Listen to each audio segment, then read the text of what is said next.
Purpley throws it down. Game. To Rodgers. I give it.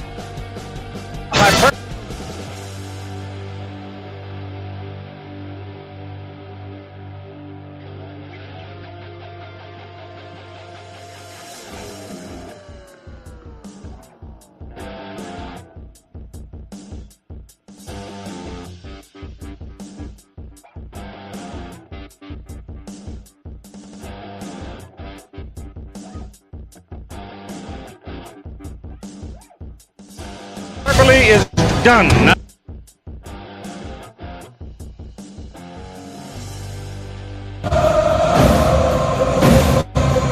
Mac Magee here, and today we are doing Ohio State, Notre Dame, the big game, 7:30 in South Bend. So we're combining the two, the Buckeyes, the Fighting Irish. It's called a Fighting Buckeye, and we are going to bring you a Reuben that kind of mixes in an old classic over in Columbus. All right, here we go. So we've got the Reuben. We're calling it a Fighting Buckeye, and it's going to be a Reuben sandwich. Here's your corned beef. Cooked it off in the crock pot for a few hours. Essentially, you just want it to where it's soft enough. I've got the provolone cheese. We're going to melt that across as such. We went with Italian bread. We know that that's not the traditional bread that you want to use with the Reuben, but we prefer the taste of it on this particular sandwich. So there you go. You've got the Italian bread, you've got the Thousand Island. Here are your French fries that I've seasoned. And now, only thing left to do is to add the sauerkraut, which I'm going to put over the Thousand Island. And then we are going to build the rest together and show you the finished product.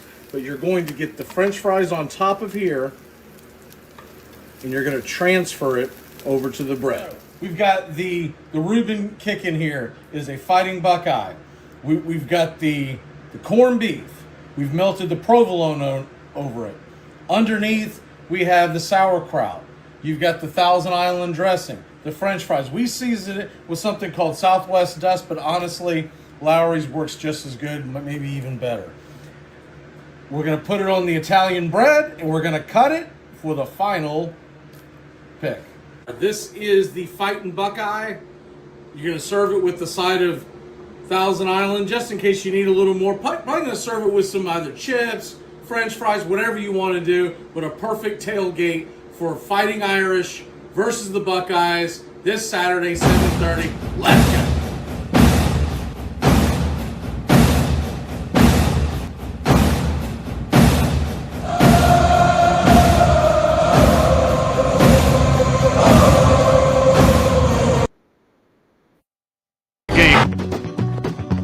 It is the third Saturday in October, and the show is on one more time in Knoxville, Tennessee. We are live in Tallahassee, the capital of the great state of Florida. There's no law against scalping tickets in this part of the country, and premium prices have been paid. That's Desmond Howard going in motion on 2nd down and 5 for Michigan, playing on real grass at Michigan Stadium. Throw it to the sideline. It is intercepted. Florida State was sitting and waiting for it, and Terrell Buckley has scored a touchdown. How do you do? All right, here we go. 56-yarder. It's got, no, does not have the leg. And Chris Davis takes it in the back of the end zone. He'll run it out to the 10, 15, 20, 25, 30, 35, 40, 45, 50, 45. There goes Davis. Oh, my God. Davis is going to run it all the way back. Auburn's going to win the football game. Auburn's going to win the football game. They're still in deep trouble at midfield. They tackle him. The ball is still loose as they get it to Rodgers. They give it back now to the 30. They're down to the 20.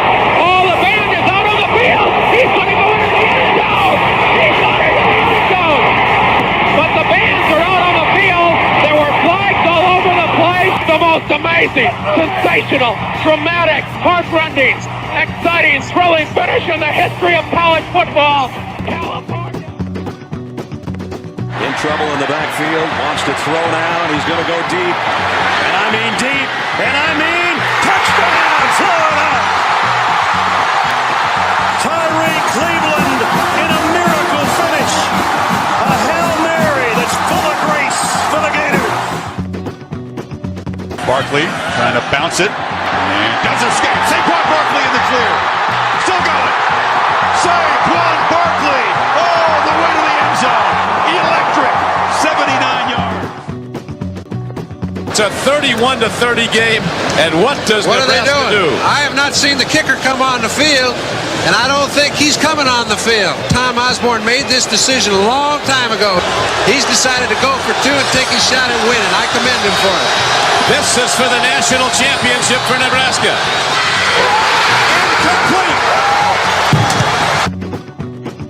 And if in 48 seconds they become the winner, they certainly deserve to be national champions.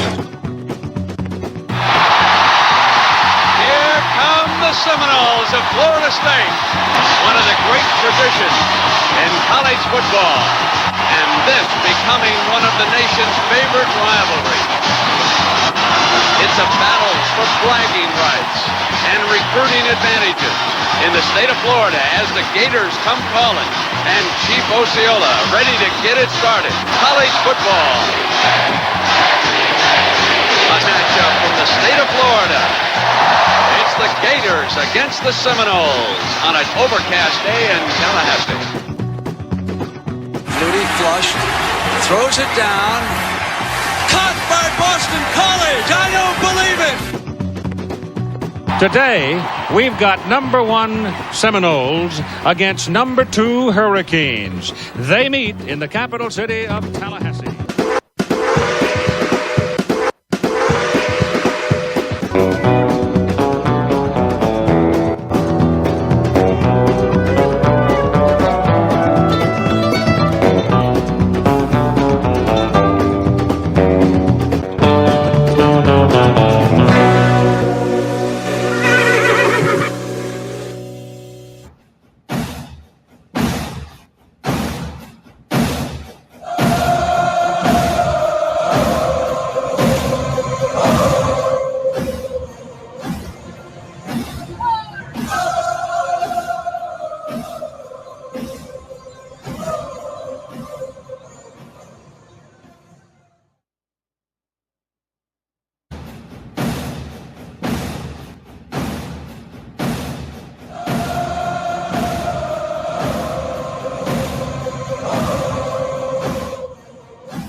The armchair quarterback, he's kind of fun and he's kind of fat. The all-American man with a cool one in his head. Good Saturday morning. How the hell is everybody? A little late getting to the show today because, we had a change in schedules. We had some guys that had to be at airports and whatnot, so we decided to start it just a little late so it didn't affect the whole show.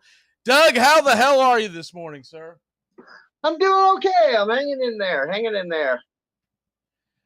Well, let's start this off with a little bit of baseball talk, and then we're diving into college football because this is the biggest day in college football so far. It's not even close. Real quick on the baseball front, how are your Reds doing? And I'll get the standings pull up here in 1 second. They're not doing well. They're kind of falling behind. They're a game and a half behind now with that loss last night to the Pirates. They are not doing well at all. I mean, they are single-handedly kicking the crap out of everybody, keeping them out of the playoff race. Yeah. Pittsburgh's played spoilers for the Cubs, for the Reds. But the Reds are just playing lousy baseball. I mean, 2 games in a row now where Jonathan India comes up with multiple errors to break the game open for whoever we're playing. He did it in the last Twins game, and now he's doing it in game 2 with the Pirates. Just absolutely atrocious baseball. He cannot field the ball to save his life. That's hard for me to believe.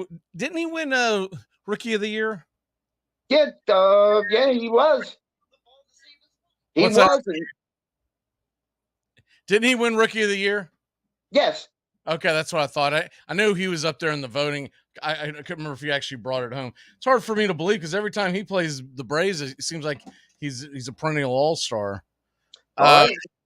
Who do you have on the bump today? Let's see. Abbott, I think, because they didn't announce it, I think it's supposed to be Lively today, I think. Okay. Because they hadn't announced it just before I came on. They hadn't announced who they were going to start. Oh, they still haven't announced their starter? I'm sorry, you broke up. Say it again. They still haven't announced their starter? They may have, but just before I came on, I hadn't seen it yet. Okay. That's a little odd. They had a TBD beside their name, so. To be doomed? Yeah, exactly. There you have with the American League wildcard standings. Toronto is a game up on Houston. Houston and Seattle are staring up at Texas. There's going to be a lot of flipping and flopping in the American League wild card. Basically, Toronto's trying to stave off all of this along with Texas, who currently leads the division by a half game. And they're going to be playing each other a lot, Houston, Seattle, and Texas. So I believe Toronto's going to get in just because of that. I don't think Toronto's better than any of those three teams I just mentioned. No. Better than any of them.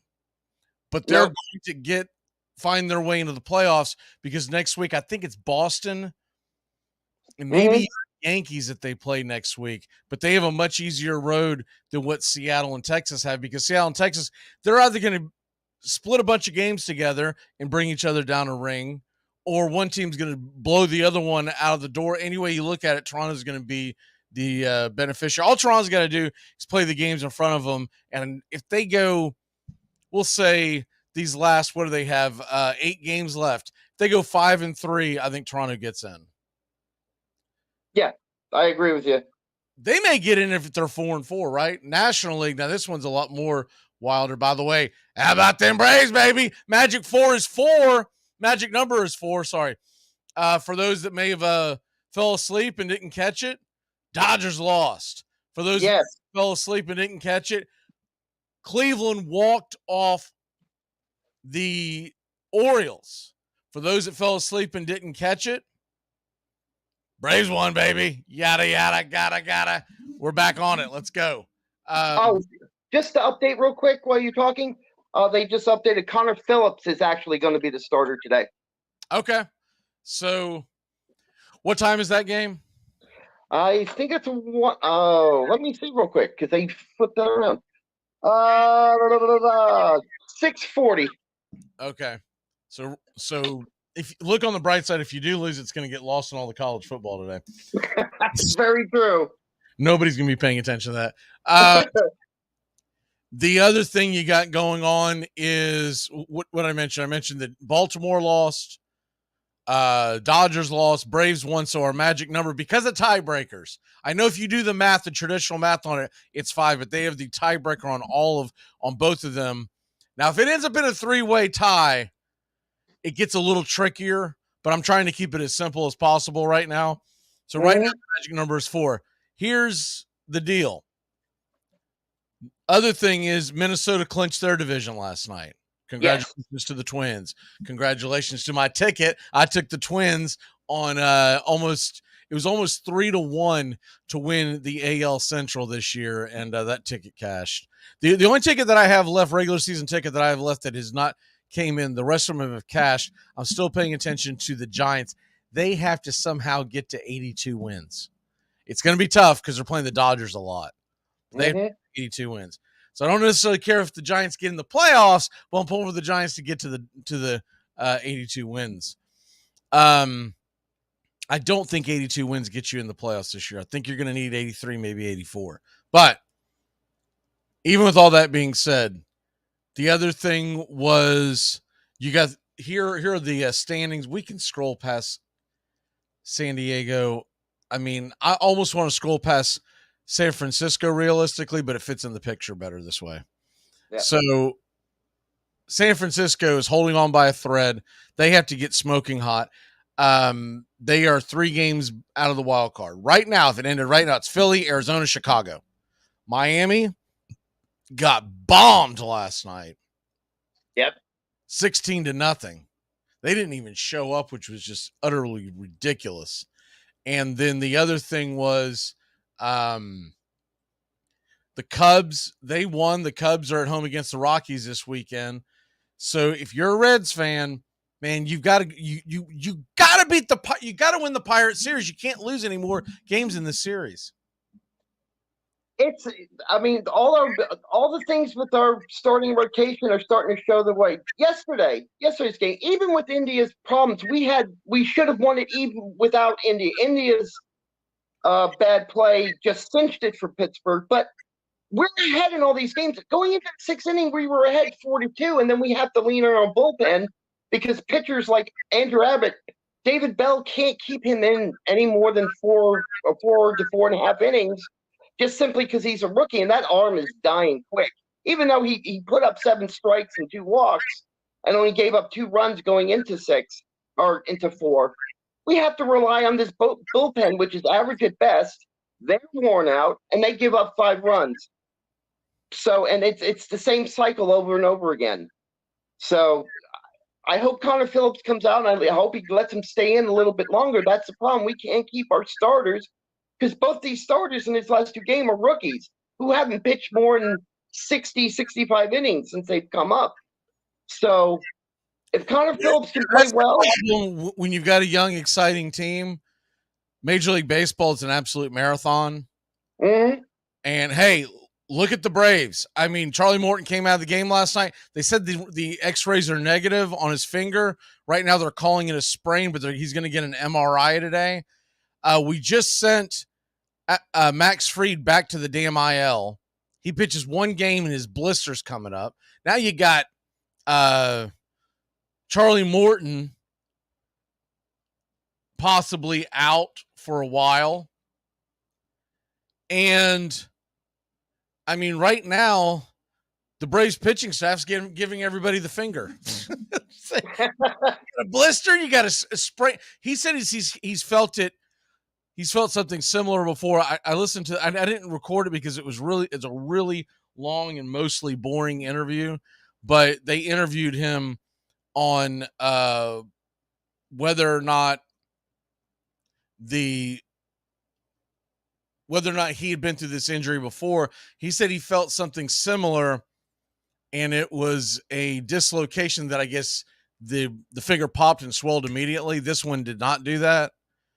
But he said, I don't want to speculate because there's times where I think I'm okay, and next thing you know, I'm going on the IL. There's other times where I think I'm in trouble and I can pitch through it. So basically, we're waiting on news today. Here's the other thing, Braves country. This is what I was wanting to bring up that I keep forgetting to mention, is that the Braves have already been rained out. So the hurricanes blowing through Washington, D.C., they've already been rained out. So if you missed that little nugget, that's a real thing that's going on. And as I see them pop into the back of our studio, we do want to welcome in CBS Sports Radio. I believe WQEE as well, but yes, WQEE as well. It's funny on Sunday on these Saturday shows, I have to look all the way down at the bottom because we got so many people in studio along with the guys that are participating. So welcome in CBS Sports Radio. I'm pretty sure WQEE's been here from the jump. We are the Armchair Quarterback Show. Braves country, you know us during the week, but we talk college football. We're about to get into college football. But the Braves have been rained out, and the cliff notes on that, Doug, is it's a split doubleheader scheduled tomorrow, 1:30, and these are approximate times because of the weather, 1:30 and 6:30 tomorrow night. So we'll see. And depending on what happens in that game, we may bring you the 6:30 game here on Braves Country HD. I'd already made some arrangements to do some stuff that I'm not looking forward to doing. I'd much rather be doing the games tomorrow. the day game, but the night game I may be able to. It depends on what time I can get done. So it's going to be a seat up on pants kind of thing. I'm going to try to do the game tomorrow night. But with all that being said, Doug, big picture. When we're sitting here, when are you hero with this nowadays? Tuesdays? Mm-hmm. Where do you see the Reds at in the wild card hunt before we switch to football? I see the Reds by Tuesday. I still see them half game back going into a series with the last series against Cardinals. So Tuesday is the Cardinal series, and then who do they play next weekend? Let me see. The Braves. We'll be playing. We've got after here we got 2 games with Cleveland. Then we finish the season with the Cardinals. So we'll be a half game back going into 2 games with the Cardinals. Okay, so you only have 5 games next week. Is that correct? I think so. Yeah, that's all. Yeah, we've got Pittsburgh, 2 games with Cleveland, and 3 games with the Cardinals.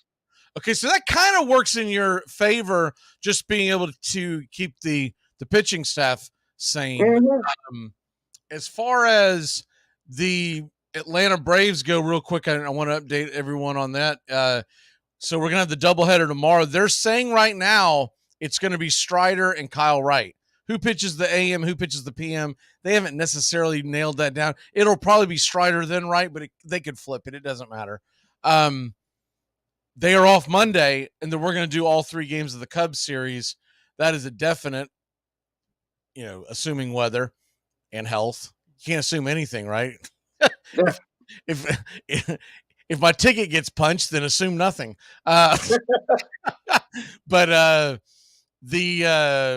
so we'll have Cubs, Braves, and those are all 3 of those are night games. 7:20 first pitch. We're doing a simulcast on Wednesday, and we hope everyone gets fired up for that because that's the last big series we hope to have. I'll say that. We should have and hope to have home field advantage locked down by the end of that Cubs series. We're going to bring you the Friday night game, but then assuming nothing else is of importance, we're going to kick up our heels Saturday, Sunday, get ready for the postseason. We may bring you, if there's an important game, we may bring you a game on the weekend, but I have no idea who the teams will be, so I'm not even going to speculate or what the time would be.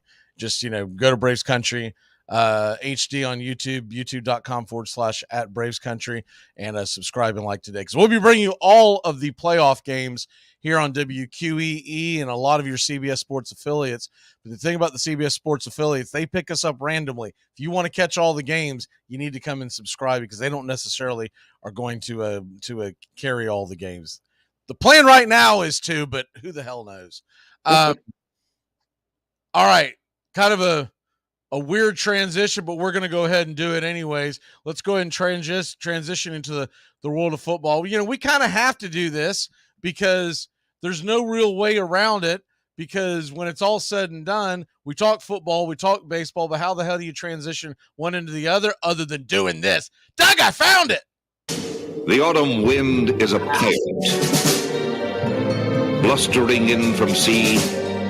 With a rollicking song he sweeps along, swaggering boisterously. His face is weather-beaten. He wears a hooded sash, with a silver hat about his head, and a bristling black mustache. He growls as he storms the country, a villain big and bold. And the trees all shake and quiver and quake as he robs them of their gold. The autumn wind is a raider, pillaging just for fun. He'll knock you round and upside down and laugh when he's conquered and won. Armchair. All right. All this time I've been searching through my library. Autumn wind. What did I do with it? What did I do with it? Autumn wind. Raider. You know what I had it under? Had it under Doug. Oh. Doug's intro. I didn't even I never think to look for our names. I'm always looking for, what I would have thought I would have put it under. So there you go. So Doug, Raiders Steelers, one of the best rivalries in football. It's an old school rivalry. It's one that if you're a younger fan, you probably don't remember this, but it was a big rivalry in the 70s. It really was, because both teams were that good. You also got to remember something too. Way back in the day, in the 60s and in the 70s, we had a lot less teams in the NFL. So teams played each other more often. You didn't have this, man, we haven't played them in forever kind of feel, right? Yep. And then the better teams usually faced each other in the playoffs because you didn't have as many playoff teams. So you really looked forward to the playoffs back in the 70s when they began, because you're going to get a Raiders-Steelers matchup out the gate. You're not going to get Seahawks versus Cardinals, something like that putting you to sleep. So, yeah, and there were no buys back then too. In the 70s, you just got ready for the playoffs and you played the playoffs right there and then. There was no internet and Nope. no running water. Well, are you hyped for this game? yeah, because this is a game I think we're actually capable of winning. Steelers offensive, and plus an interesting little fact though, the Steelers haven't beaten us at home since 2005, so that's another advantage. We definitely have a home field advantage against them. Plus, this Steelers team, at least offensively anyway, is horrible. I thought our team was maybe average, to not that great. The Steelers make our offense look like a Super Bowl champ in comparison. They're horrible offensively. Yeah, I think this might be a good old fashioned rock fight, don't you? Mm-hmm. Yep. The only thing Steelers have is maybe their defense going for them, and that just TJ Watt. So all the Raiders have to do is call up a play, keep away from keep Watt out of the game. I think we could easily go up and down the field. Yeah, they. So this is a night game. It's in Vegas, right? Yes. Okay. So what little bit of chance we might have had of elements is out the window. This would have been a fun one in Pittsburgh because the temperatures are dropping in the east because of the hurricane coming through. So this would have been a fun one on Sunday night, but it'll still be fun. Just it would have felt more like Raiders Steelers in the elements. So one thing I hate about the Raiders going to Las Vegas and the fancy schmancy new stadium.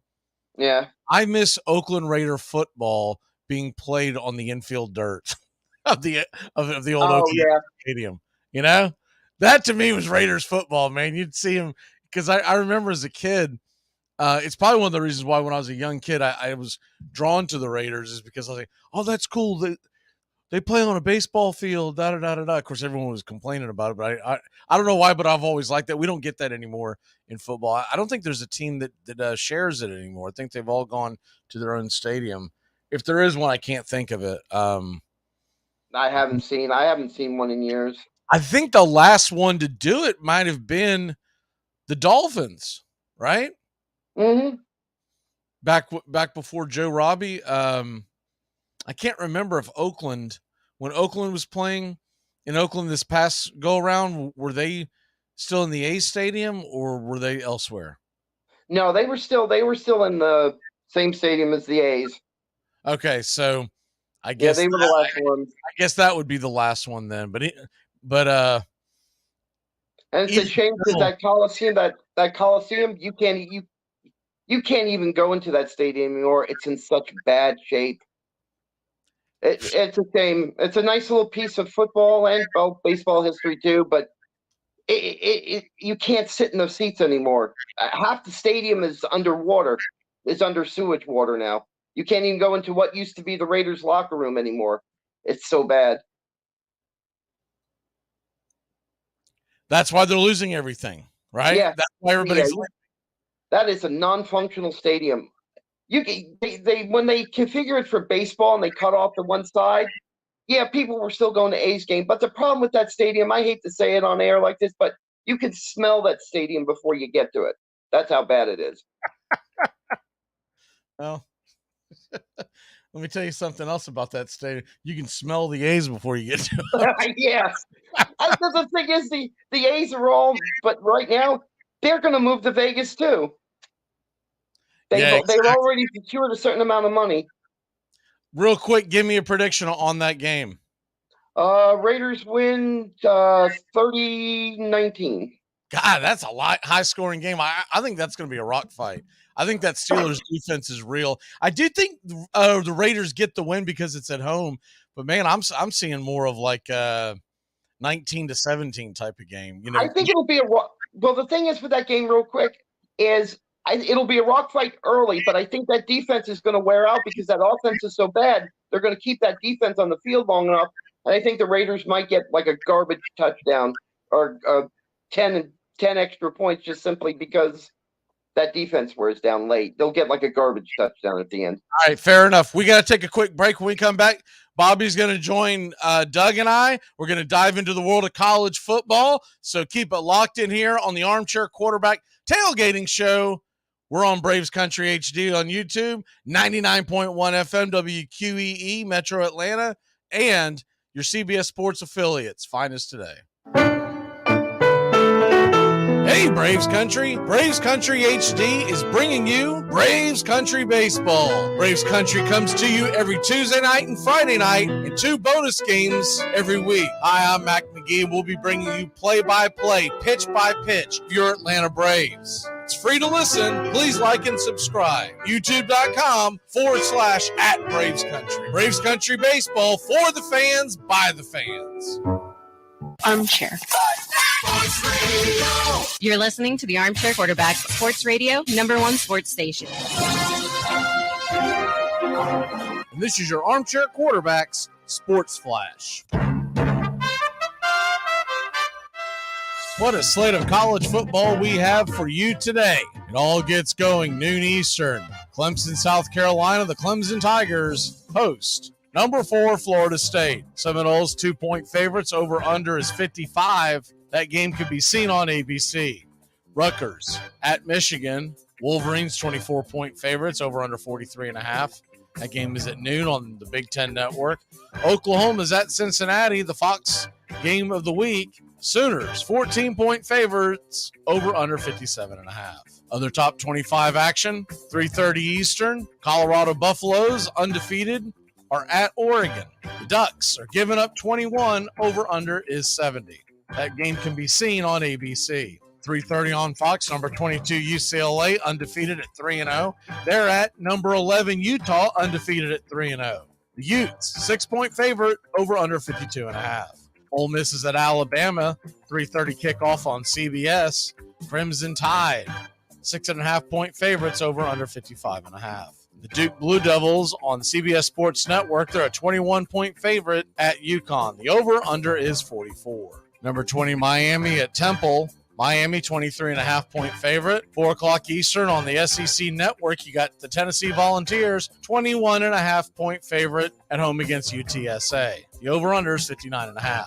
LSU Tigers, number 12 in the country, 17.5-point favorite at home against Arkansas. That game can be seen on ESPN. 7 o'clock Eastern on Fox. Oregon State, number 14 in the land and undefeated, are at the undefeated Washington State Cougars, number 21 in the country. Oregon State, 3-point favorites. Over under 58.5. The Florida Gators, back in the top 25. They host Charlotte, who's 1-2 on the year. Florida, 28-point favorites. Over under 48.5. Georgia Bulldogs, number 1 in the country. They are a 42.5-point favorite at home against UAB, who's 1-2 on the year. That game is 7:30 on ESPN2. Number 3 Texas is at Baylor, 14.5-point favorite. ABC game of the week. 7:30, the big one. Notre Dame, number 9 in the country, undefeated, hosts the number 6 Ohio State Buckeyes. Ohio State -3, over under 55.5. Number 24, Iowa at number 7, Penn State. The Nittany Lions are 14.5-point favorite. Over under is 40. And on the ACC Network at 8 Eastern, number 17, North Carolina undefeated at 1-2 Pitt. Tar Heels -7.5. The over under is 50. USC is at Arizona State, 10:30 Eastern on Fox. The Trojans 34.5-point favorite. And number 8, Washington is giving up 20 points to Cal, 10:30 on ESPN. Other games in the SEC, noon Eastern on ESPN. You got Auburn at Texas A&M. A&M an 8-point favorite. That game is at home on ESPN. Kentucky at Vanderbilt, SEC Network. Noon Eastern, Kentucky giving up 13.5. Over under is 51. Mississippi State is at South Carolina, 7:30 Eastern on the SEC Network. Gamecocks, 6-point favorite. Over under is 47. The Georgia Tech Yellow Jackets, 1-2, are at undefeated Wake Forest. 6:30 Eastern, Wake -4. The over under is 60. And Maryland is at Michigan State, 3:30 on NBC. Spartans, 7.5-point dogs at home. Over under is 52.5. And that's your Armchair Quarterback Sports Flash. Stay tuned right here on WQEE 99.1 FM, The Key in Newnan, Georgia, simulcasting on youtube.com at Braves Country. Braves Country today. We're talking Southern sports. We go live to 5 weekdays right here on WQEE. Braves Country today, Southern sports talk with the voice of Braves Country baseball, Mac Magee. Joined every day from sports analysts from all over Braves Country, talking college football, the NFL, Major League Baseball, and what's trending in the world of sports. Braves Country today. We go live to 5 weekdays right here on WQEE.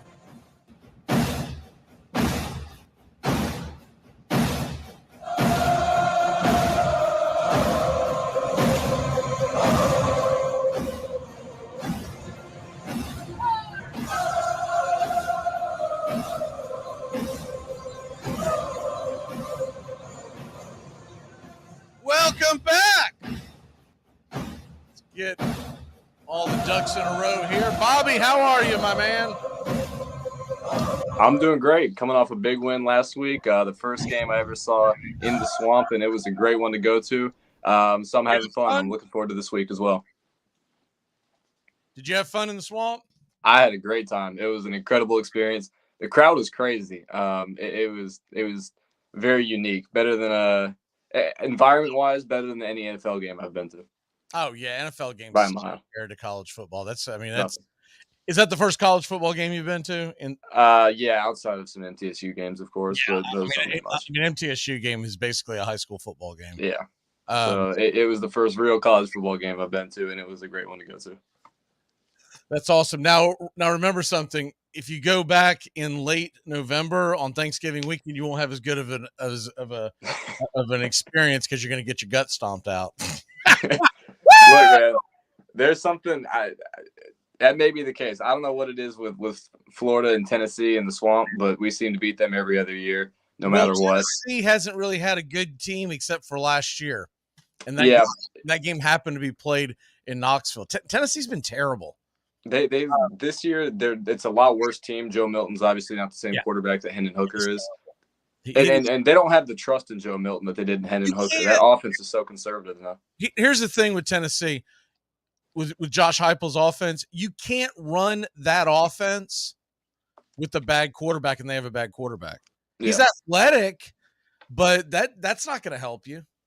Well, I think we saw this week he looked solid on the first drive, and after that it was just bad.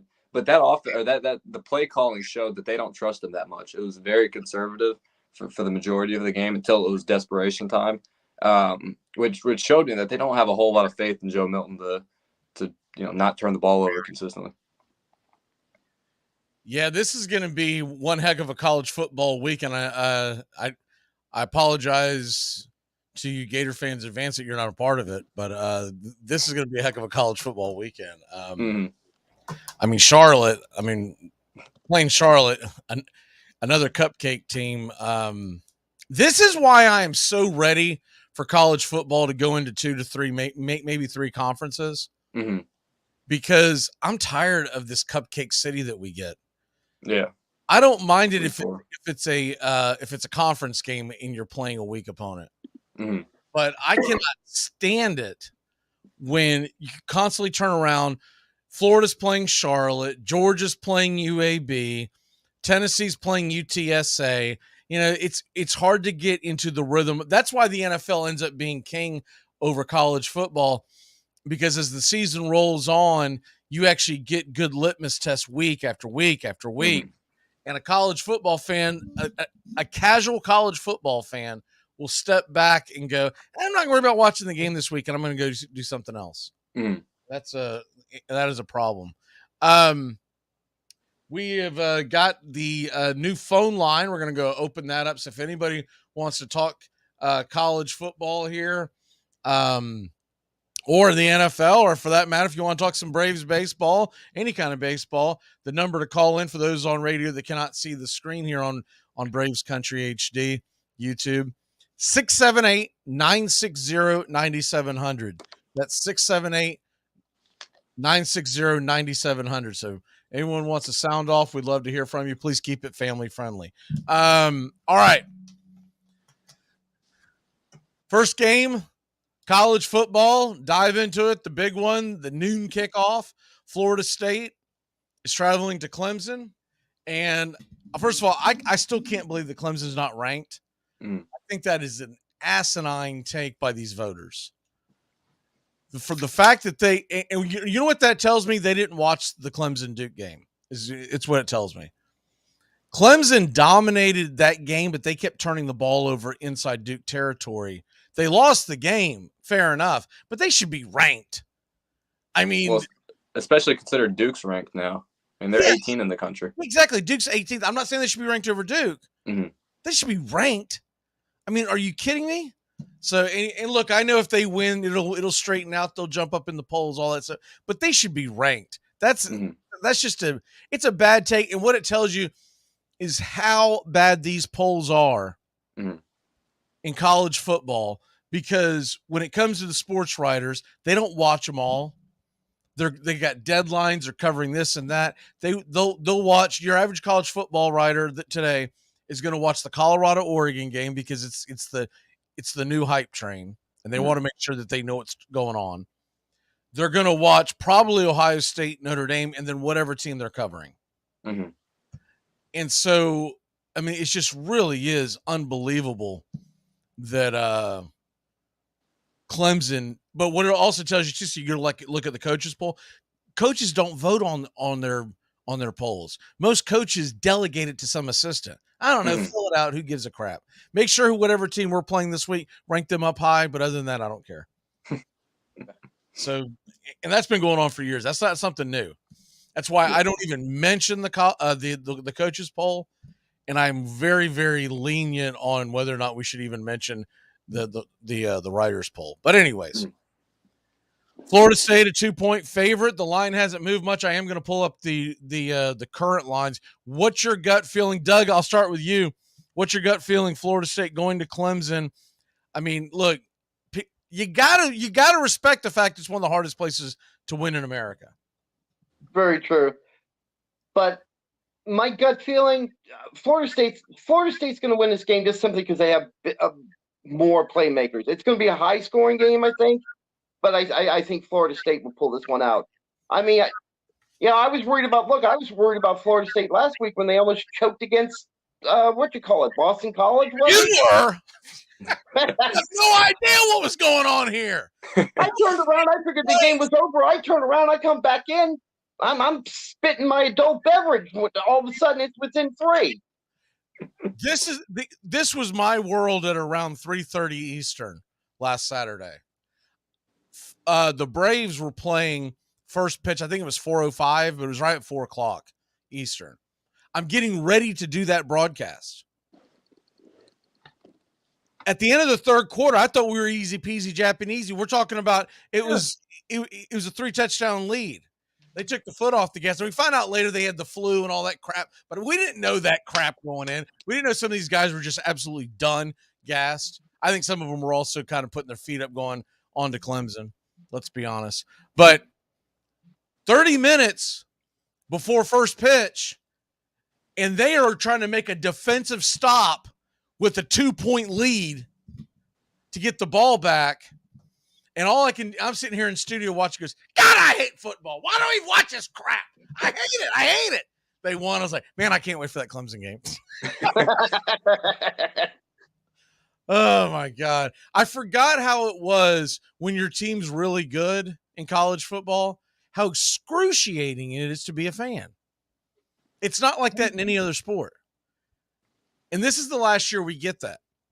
The very last year. Next year, 12 teams are getting in. You're not going to freak out over a loss. You're not. Mm-hmm.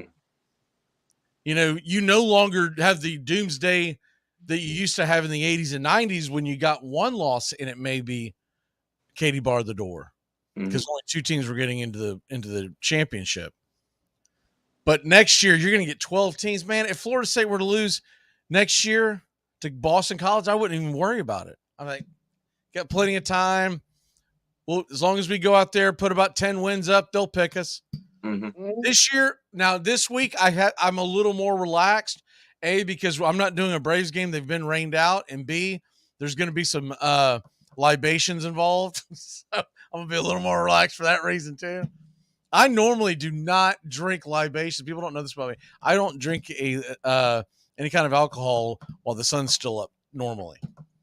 But me and my dad years and years and years ago, when it's a 10 a.m. kickoff, a noon kickoff, and back then we were in Middle Tennessee, so 11 a.m. kickoff, that was the one caveat that we would drink alcohol before noon. Now, I typically don't drink until, if I drink that day, and I don't drink nearly as much as I used to, but I normally don't even drink until the sun's going down, other than like when we had the fantasy football thing going on, right? But today, rocked, locked, and ready to rock, baby. We're getting ready for that. But if they lose today, I'm not going to panic because we still get a chance for a possible rematch in the ACC championship game. Yeah. And if you win that, you've already beaten LSU. You're going to the playoffs. One-loss Florida State team is going to the playoffs. But if they lost to Boston College and then lost to Clemson, I'm like, it's over. Darn it. Give me a quick prediction. Bobby, Florida State, Clemson. What do you see? What's your score? I think Florida State goes in there and gets it done. I think it's going to be a closer game. I know the spread indicates that it'll be a close game. I just think, Clemson's not a bad team, and Duke's not a bad loss in hindsight. I think Florida State still gets it done. I think they win. I'll say 31-28. 31-28. What say you, Doug? I totally agree. Florida State's going to win this game. I had a little bit higher because I have the over at 55. I was thinking 45-40. The over right now is sitting at 55. Yes, over 55. I think it's just going to be an offensive slobber knocker. What was your score again, Doug? Oh, I said 45-40. I think it's going to be a crazy game. I think it's just going to go back and forth and back and forth. I might just be living on fool's gold because of the LSU game. I think Florida State's going to win this one. I'm not going to say handily because I think that would be disingenuous, but I think it's going to be a 2-score game.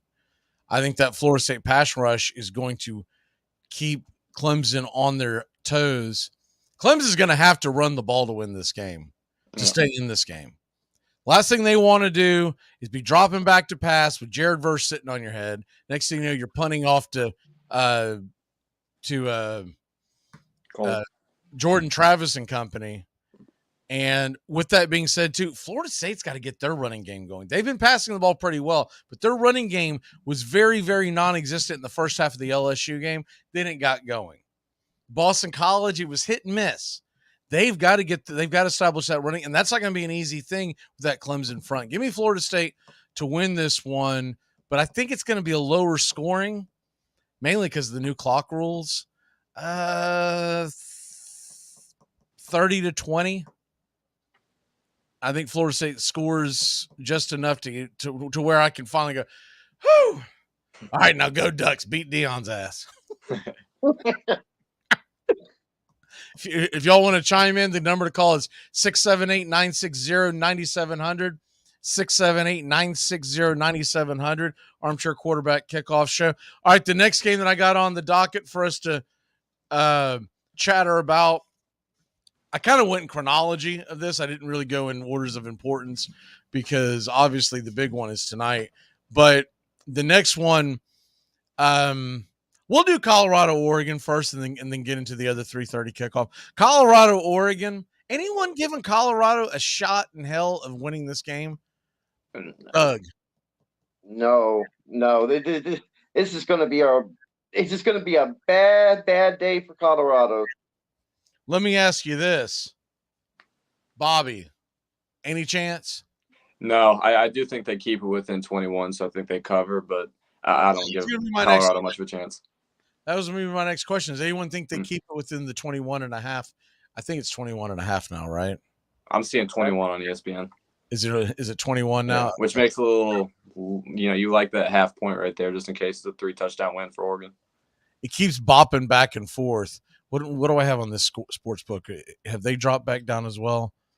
What that tells you is the money's came. Yeah, okay, it's back down to 21 on the not so legal sports book that I'm on. Would you take Colorado in the points? If I had to make a prediction, I'd pick Colorado to cover, but I wouldn't be confident enough to put money on it. I could very well see them getting smoked. I'll put it this way, Doug. Would you be more willing to take Colorado plus the 21 or the over-under at 70? And if so, which way are you going? Ooh. Good question. I'd be more confident at the 21 than the over-under. What about you, Bobby? Yeah, I'm taking the 21 as well. 70 is too high of a number for me to be confident enough. And that would require – and I think Oregon's going to score a lot, but they would have to really – Yeah, but and Oregon Listen to my theory. I would be willing to take a parlay. I may even do it, but I probably won't. I'll probably chicken out.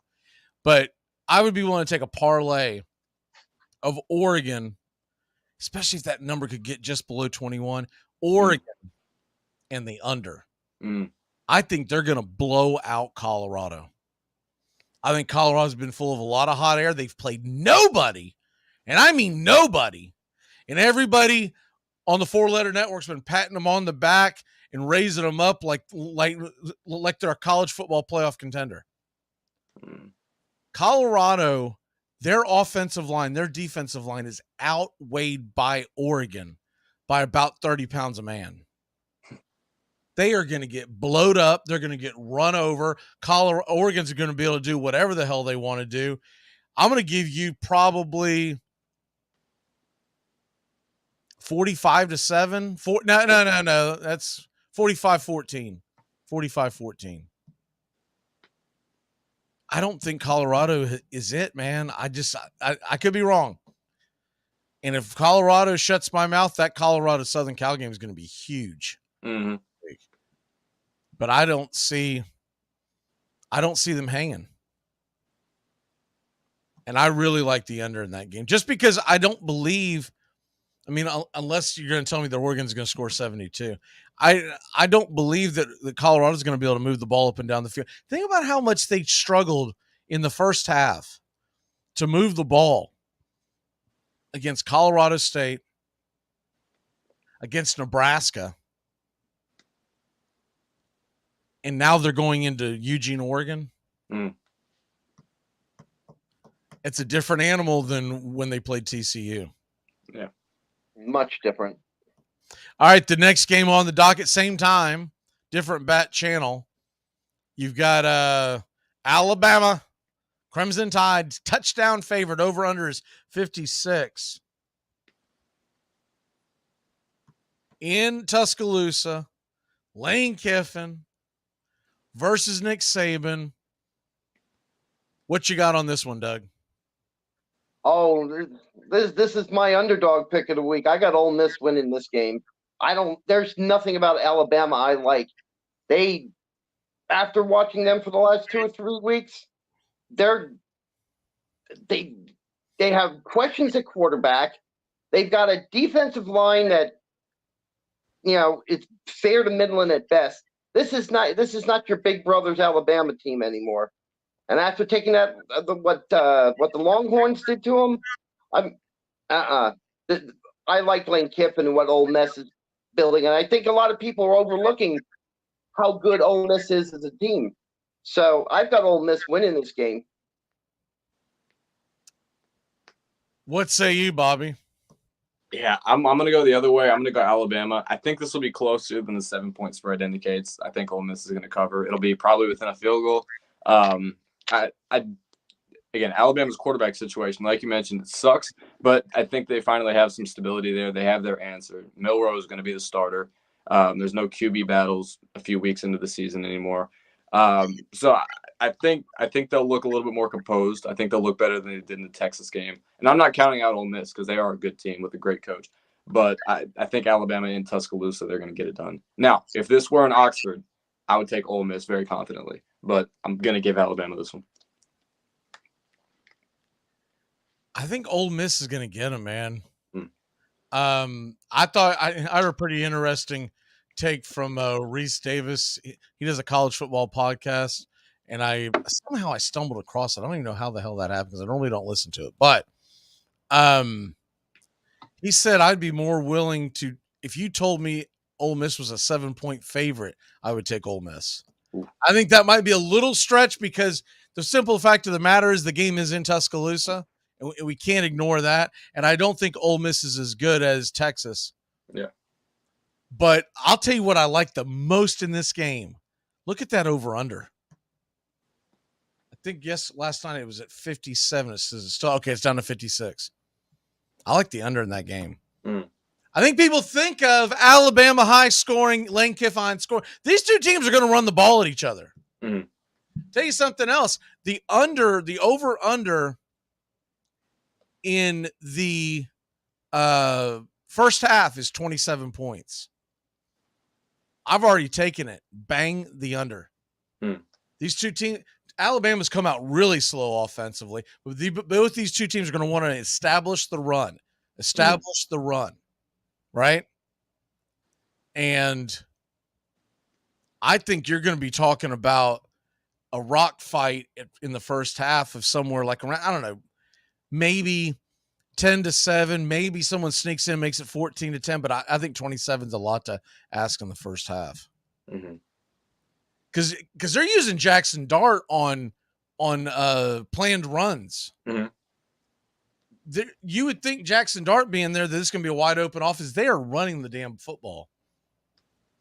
I think I saw a stat the other day that they are averaging around 23 passes a game. Attempts, 23 attempts. That's nothing. For Lane Kiffin. Yeah, I mean, that's insane. And I think you're going to get more of the same. I'm with Doug as far as I don't think that they've – now, the thing is the talent is there, so something's missing. Something's off in Alabama. They're still getting the top 5 talent, right? So why in the hell they can't run the football, I don't know. And maybe they'll prove it to be different today, but it's strange. Really strange. Did see a comment here. Where are we at here? Jaden says Colorado with the win. Woo! I don't know about that. That would. I tell you what, Jaden, if you like that, man, you better jump on that. You better jump all over that that money line. What is the money line on a Colorado W? Probably get a big payout. It's got to be huge. You know what? It's not as high as you'd think it would be. It's plus 525. I don't know if that's worth it.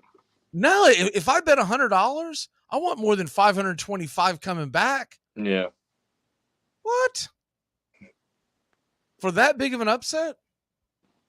Give you an example, almost the same line, because I'm looking at it right now, because by the way, it's gone back up to 21.5. It's going back and forth. People are jumping on that Oregon 21, and then the line's going back up. Duke is a 22-point favorite against UConn. UConn is at home. It's plus 950. So that doesn't jive. I'm not taking that money line because that's ridiculous. Yeah. Now, I might throw it on a parlay, throw it a couple of bucks, say, hey, you know, what if something crazy happens? I want to be on the other side of this. But anywho, that's going to be a big what did Tony say? Ole Miss defense might be the perfect remedy for Milroe. I still think it's going to be a close to the vest game. So that's why I would lean with Ole Miss in the points. I don't buy the Reese Davis thing if I would give up 7. in Tuscaloosa. First of all, that line would never, ever float. You put +7 Alabama at home, Vegas would melt. They would absolutely melt. Doug, what is your – okay, first of all, let me I did see Steven's let me see here. Steven sent me his Stupid Underdog. And Steven grabbed – he's taking BYU. So what is your Stupid Underdog, Doug? Well, I said it. I'm going to take Ole Miss in that Stupid Underdog pick. Okay, you got a lock. You know what? Go ahead and go ahead and lock up that Ole Miss. That'll be my lock as well. Ole Miss +7. Yep. So you're just putting the big old kiss of death on the Rebels, man. I hope not. I hope not. What is your big thing as you walk this off? Steven's heading our way on the second hour. What is your one big thing? One big thing is I just wanted to congratulate Acuna on being the 5th 40-40 player. The first 40-60 player. And the first 40-60, but I wanted to mention that real quick. Yeah, it was a pretty cool, humbling quote that I saw from Acuna on that mark. Obviously it's through his interpreter, but still, I thought it was a pretty humbling statement. And it said, quote, "It's pretty incredible just to think of how many players have played in the big leagues in Major League Baseball, and my name is now alone on that 40-60 is what he was talking about. And then he wanted to say, but I'm hoping and I'm sure they will. Someone will break that record too. So, and he's two stolen bases from 40-70. So that'll be the next hurdle. I'm sure we'll get him running on the base paths the next couple of games. All right, Doug. Well, I guess your one big thing is Alabama going down and ruining the season, right? Yeah, that would be. All right, brother.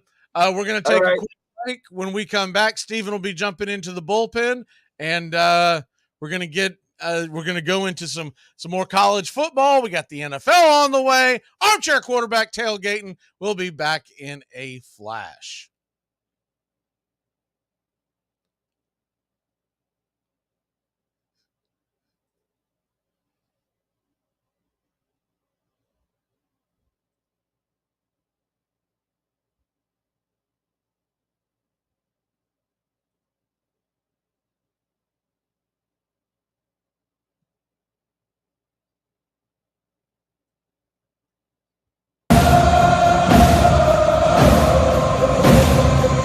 Mac Magee here, and today we are doing Ohio State, Notre Dame, the big game, 7:30 in South Bend. So we're combining the two, the Buckeyes, the Fighting Irish. It's called a Fighting Buckeye, and we are going to bring you a Reuben that kind of mixes in an old classic over in Columbus.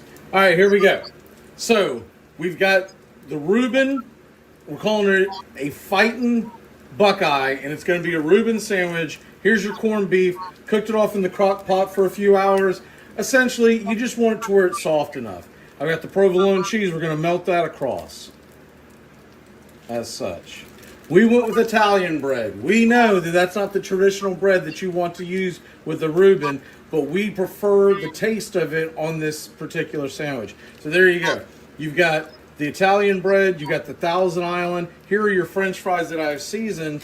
And now, only thing left to do is to add the sauerkraut, which I'm going to put over the Thousand Island. And then we are going to build the rest together and show you the finished product. But you're going to get the French fries on top of here, and you're going to transfer it over to the bread. We've got the Reuben kicking here is a Fighting Buckeye. We've got the corned beef. We've melted the provolone over it. Underneath, we have the sauerkraut. You've got the Thousand Island dressing, the French fries. We seasoned it with something called Southwest Dust, but honestly, Lowry's works just as good, maybe even better. We're going to put it on the Italian bread, and we're going to cut it for the final pick. This is the Fightin' Buckeye.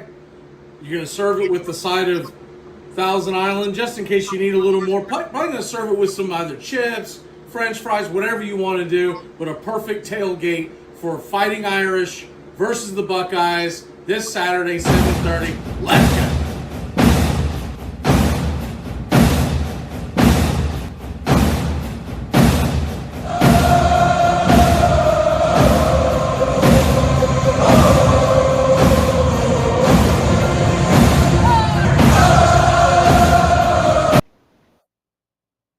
It's the best in sports and entertainment, and get locked in and locked down with Rhino Radio Penitentiary, 7 a.m. to 10 a.m. with your host, me, Ryan O'Neal, each and every morning, right here with the best in sports and entertainment, all the way from professional sports to college sports to River Dragons hockey and everything in between, including some of the very best local and national guests. It's the Rhino Radio Penitentiary, 7 a.m. to 10 a.m. Monday through Friday, right here on 99.1 FM WQEE. Hey, sports fans, it's Rod Peterson here, host of The Rod Peterson Show, inviting you to join us daily for 2 hours of Atlanta's funnest sports talk right here on WQEE. I say fun because it is. You've never heard a show like it because we make the listeners a part of the show every day between noon and 2 p.m. Eastern. You'll hear plenty of the best sports talk, including the latest on the Falcons, the Braves, and more. And who knows, you might even hear you. That's The Rod Peterson Show, daily at noon, right here on WQEE 99.1 FM. Braves Country today. We're talking Southern sports. We go live 3 to 5 weekdays right here on WQEE. Braves Country today, Southern sports talk with the voice of Braves Country baseball, Mac Magee. Joined every day from sports analysts from all over Braves Country, talking college football, the NFL, Major League Baseball, and what's trending in the world of sports. Braves Country today. We go live 3 to 5 weekdays right here on WQEE. You're listening to WQEE 99.1 FM, The Key in Noonan, Georgia, home of Braves Country with Mac Magee and the Armchair Quarterbacks, weekdays, 3 p.m. Eastern to 5 p.m. Eastern, right here on The Key and YouTube.com at Braves Country. Yeah, I'd like to bet $100. You want to pick a team? No, just take it. Cause he's the armchair quarterback. He's full of beer and he's full of snacks. The all-American man. Yeah, the armchair. Welcome back. He's kind of fun. Hour number 2. The all-American man. And Steven joins us. Steven, how are you, sir? Doing great. Ready for another weekend of football. Yeah, we got a big one today. We're going to get into some more college football here in a second. But before we get back into the college football slate, we do want to talk some NFL as we try to do it all in one show, mainly so that, you don't have to get up at the crack of dawn on Sundays and, get to do. Not to mention the fact when you do a lot of fantasy sports, it's kind of nice to not have to be on air on Sundays because you can focus on what the hell you're doing, right? Yeah. All right, the National Football League. We've got some interesting games, but I think the number one game is the biggest game of the weekend is a battle of winless teams. Minnesota and the Chargers. Minnesota hosts the Chargers. The loser is going to go 0-3. It's not so much that the winner, look out, they're going to be NFL Super Bowl, watch out for them. No. It's the fact that the loser goes 0-3. And then could that coach be in trouble, especially if it's Brandon Staley? Yeah, I think Brandon Staley, he's already on the hot seat with how last year ended. If they start 0-3, that'll probably spell the end of him. I mean, I don't know if it'll be the end at 0-3, but I've seen a lot of just a lot of things on that team where it's just been the team itself is just. It's not as good as the record suggests, and it's more just Justin Herbert keeps bailing him out in the fourth quarter. And just, that can't continue forever, especially with Austin Eckler. I mean, they're saying, let's see, the Chargers have a week 5 bye. So if he's not healthy, they're saying he may be out a couple weeks after that. If they go 0-4 to this bye, I don't think Staley will survive it. Here's the thing. I think Staley would have been fired already if the Chargers weren't so damn cheap, right? I mean, there's an honest conversation to have there as far as would they, And if this was a Charger breakdown show, we would do it. But would they have already fired him, considering the collapse they had in the playoffs? Some of the other stupid things. Remember the year before when he made some really boneheaded decisions on the final game that cost them a playoff spot, and then last year they can't hold on to was it 27-0, whatever the hell the score was in Jacksonville. He would have already been fired, but they tried to squeeze the life out one more time. I think he's probably a pretty good offensive mind. He's just not a good head coach.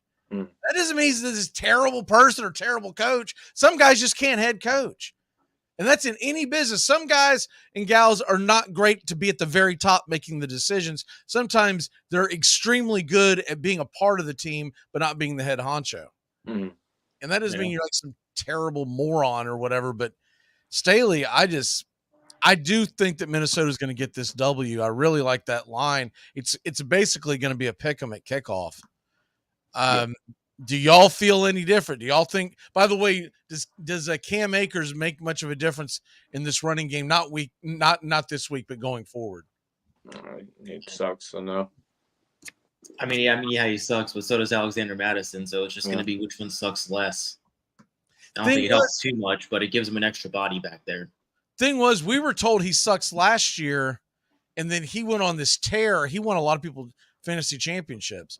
I think there's a personality thing between him and head coach McVay, and for whatever reason, the current head coach at Minnesota came from McVay's tree. Coach Cam Akers, he said, "Hell, I'll take him."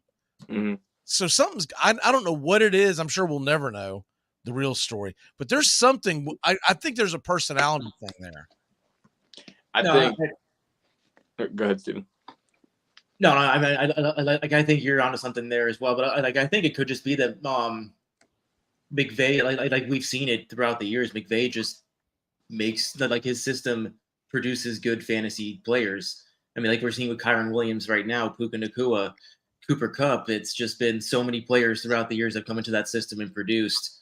We're really going to see if it's like if Akers, like what we saw at the end of last year, is what he is, or was it the system?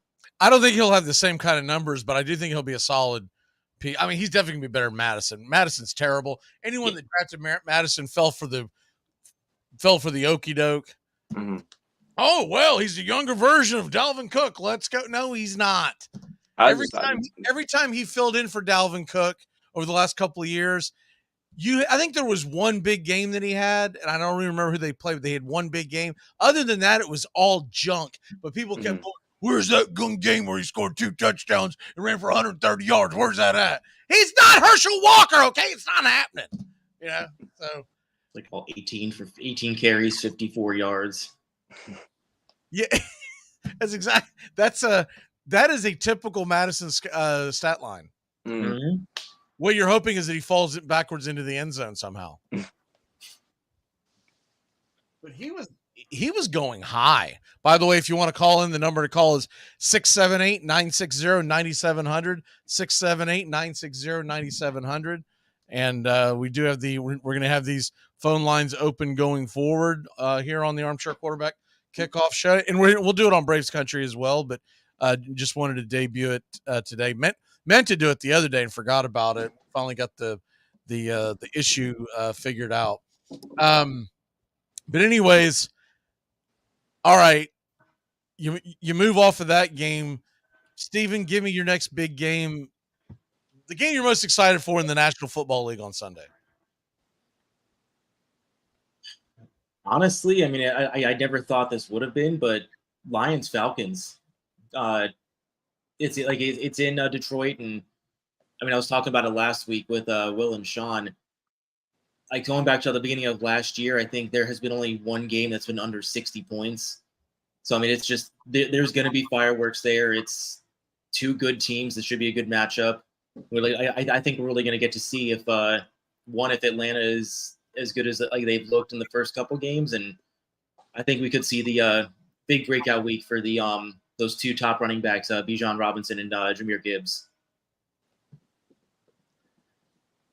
Bobby, what say you? What is your next? Because I'll tell you, I'm excited about that game too. But I didn't know if it's because I just recently adopted the Falcons as my NFC team. So I was like, well, you might be seeing this a little different than other people. What say you, Bobby? I'm gonna go with one of the primetime games this week. I'm gonna go Eagles Bucs. Two undefeated teams. The Bucs have shocked me this year. I thought they would be in the running for the number 1 pick even, but they look really good. Baker's been balling, and then the Eagles, obviously one of the best teams in the league. We'll see if this Bucs team even makes it competitive. They'll be a legit team in the NFC. So I'm excited to see this one. I think it's fool's gold, and I get why you're buying into it. Mm-hmm. But remember, week 1, it's basically preseason. Yeah, they beat Minnesota, but how good was Minnesota? Minnesota was 11-1 last year in one-score games. It's all coming back to bite them in the ass. Yeah. Now they're 0-2 in one-score, right? The other thing is Chicago sucks. Yeah, Bears suck.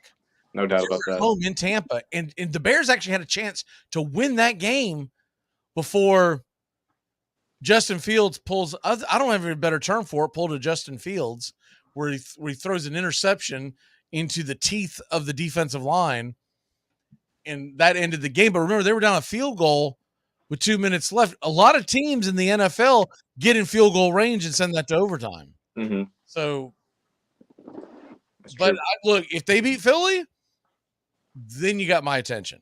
Yeah. But they're going to have to beat Philly for me to buy into them. And they can't get blown out. They lose a close game, you got my attention. Yeah. They go out there and go all Colorado on them.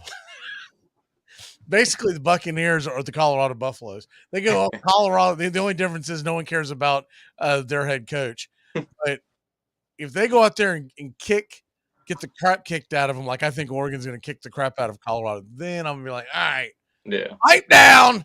That's part of the reason I'm excited for it is because I want to see if this Bucs team has any hope to go anywhere this year. If they get smoked, then excitement is going on in that game. Tones, I think he's going down there with his girl. Is going to be at the game. Nice. So that's why he's not with us today. His flight got bumped up is the short of it. He had to jump on the flight, so he texted me late last night, and I had to scramble, get Doug to change his calendar, so I appreciate that from Doug. But I didn't want to start sending text messages at midnight and whatnot to everybody. Like, I'll deal with it in the morning. We'll figure it out. Yeah, so that's why we didn't come on at our traditional 9:30. We came on at 10 because we got a short roster. Tones is in Tampa, and Joey is in Vegas at a bachelor party. So my assumption is his last show was Thursday. Because Joey in Vegas had a bachelor party that has got disaster written all over it. That's got him waking up with a face tattoo and everything, right?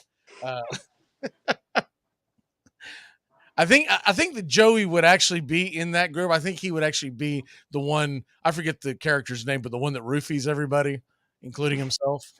Yeah, that'll be Joey. Yeah, we're not best friends anymore, even in America. All right, let's get into the DFS, and we're going to climb back into college football. Try to set this up real quick. Let me go ahead and get into one of these. Oh, geez. Man, they are. By the way, what is going on? Can you illuminate what is going on in the world of fantasy sports in the state of Florida? It's kind of up in the air right now. So yesterday, Underdog, Prize Picks, Better, I think those are the three main ones. They received cease and desist letters from the Florida Gaming Commissioner, basically saying that the games that they are offering are highly illegal. Like they did specifically say that encompassed fantasy sports. Now, let me ask you this. In your text you sent me, you said you believe this is because sports gambling is on the way. So why would that be? Why would the two be connected? So I'm not too familiar with Better, but Underdog and Prize Picks, what they mainly focus on is offering player props, but you can't really offer gambling right now or player props in the state of Florida. So how they get around that by offering them in a parlay. So you could play 2 or 3 of them as one, and then kind of get around it that way. So I think it's more like the latest appeal from DraftKings and FanDuel to get the bet, that's compact with Hard Rock overturned was rejected. So there's rumors like betting should be just right around the corner. So I think this is just kind of the first step of getting the competition away and just ensuring that when they get back in the market, there's only going to be one place for players to go. And so you're saying that they put pressure on they basically lobbied to get rid of fantasy sports so that when sports gambling comes around, you've only got one way to go, which would be through their application, right? So at this point, I don't know if it's going to be fully affecting DFS or not. It's that part's kind of unclear, but the whole underdog prize pick player prop parlay market, that looks like it's going to be dead in the water soon. I've always wondered how the hell that was legal here anyways, if the other isn't legal. In other words, if you can't bet on the Braves money line, how can I bet on the fact that Acuna and Matt Olson could get base hits today? It seemed insane to me that you can do one, but you can't do the other. I think you should be able to do them both, but I'm just saying it seems weird to go, oh yeah, you know that. No, that's gambling, but the other, that's not gambling. They got around it by saying that the fact that you had to combine multiple picks to win was more of a game of skill than a game of chance. That's even more of a game of chance. In my opinion, a parlay is a game of chance. A non-parlay is a game of skill. So really, I mean, to be fair, if you put 3 or more in, 2 you have to only get 2 out of 3 to pay out. So you can still one of your picks can still miss, and then you still win some money. Not if you do the 2, they both have to hit. Yeah, 2. If it's 2, they both have to hit. But 3, 4, 5, you can miss 1 to 2. Even still, when you're talking about a parlay, that is more of a game of chance than the game of skill is a head-to-head. The game of chance. So whoever fell for that nonsense, I'd like to sell them a bridge, right? All right, let's get into our DFS. We'll get into this real quick and then dive back into college football. By the way, real quick with the season-long fantasy football, does anyone have any stayaways, any must starts, must sits, anything like that this week that you want to get up off your chest? I like anybody from the Vikings Chargers game. I think that's going to be high scoring, very high scoring. Yeah. What about you, Steven? I mean, I'm the same way there. Just because you brought that game up earlier, if you have Rashad White this week, I'm leaning towards sitting him. I'm just not sold on starting him against that Philadelphia offense, especially on a Monday night. All right, let's go ahead and dive into it. Bobby, I don't think you've gone first yet, so we'll go ahead and lay it up for you. Where are we going? All right, so my stack, I'm going to go Kirk Cousins at 6,900, and I'm going with his wide receiver 2, Jordan Addison, who's been playing great this season at 5,500. I think Jefferson will probably be the highest scoring receiver in this game. I don't have much doubts about that. But Addison's been putting up great numbers. I think that'll continue into this week in a high scoring game against the Chargers. All right. Steven, your pick. I mean, this is literally the start to my personal lineup, so I might as well keep it going. I'm going to go on the opposite side of that game and give me Josh Kelly. He kind of disappointed last week, but I think he's still 5,400. I think people are going to be a little bit they're going to stay away from this week and look towards some of the other value running backs. And I think he has great chance to for a comeback week. All right, I am going to go with TJ Hawkinson. We're going to go ahead and load in there because I think Hawkinson's going to have a huge day. And I think it's worth. Sometimes I don't like paying high for a tight end. This is a time where I say it's worth paying high for a tight end. You get Hawkinson, you get Addison. As long as Jordan Jefferson doesn't get all 52 targets, I think we'll be okay. Bobby, what you got? I'm going to get another rookie receiver. Give me Zay Flowers at 5,400. He's been playing great this year. At 5,400, you're still getting him at good value. One thing out at you. Yep. The weather. It's in Baltimore. Hurricane. That is fair. Hurricane. A hurricane? Yes, sir. All right, give me Nico Collins at 5,300 then. We'll pivot. There's it could be out of the way, but there could be remnants. Main thing is that they're talking about. So not only was I watching the Weather Channel this morning, I was watching a fantasy football cast as well, and they're all worried about the wind. Right? I mean, don't get me wrong. The Weather Channel didn't give two craps about our fantasy football lines, but they're all talking about the wind. Could be very windy in Baltimore tomorrow. So or in the Northeast is where I'm going. All right, so we'll go Nico Collins. I like that one a lot. I'll tell you one other guy, if people are wanting to do a deeper dive, assuming he's healthy, he is questionable, but keep an eye on Tank Dell. Tank Dell, man, he jumps off the screen. If you I watched the Houston game on replay the other night. That kid jumps off the screen, and he led college football in touchdowns last year. What you got, Steven? You know I love my correlation. Let's fill in that running back 2 spot. Give me Travis Etienne, 6,900. Travis Etienne. There we go. It is no secret how bad that run defense is for Houston. And as good as Etienne is, he's not the best running back in his family, in my opinion. I think his brother's going to be phenomenal on the next level. I like to hear that. He's at 4, right? Mm-hmm. That's after he tears his ACL today. And, boom! Can't let me have one. Can't just let me have one. No. A little bit of Florida praise. I don't like seeing anybody hurt. I'm joking. Yeah. Scratch that comment. Ish. Ask me around halftime of the FSU Clemson game. Some libations going. You'll get my real. Y'all gonna laugh about this. So Forbes and I are meeting up. We haven't a chance to watch any games this year, and I'm about to hit October baseball. I'm not gonna be able to hang out at all. So he's like, "Hey, I'm coming back through." He's going to see his granddaughter. He's coming back through. He's going to catch the 3:30 games with me. He goes, "Are you watching the Colorado game?" Mm. Steven will get more of a laugh out of this than Bobby will, because Steven's been to my house. I said, "Who the hell are you talking to?" I've been watching every game, man. I've got like 9 TVs set up. What do you mean I'm not watching the game? Plus, you're like 7 computers. Yeah, it's like, what are we talking about? Of course I'm watching the game. No, I'm going to leave that one off because, that one doesn't interest me. You're probably watching more games than ESPN is. Yeah, usually.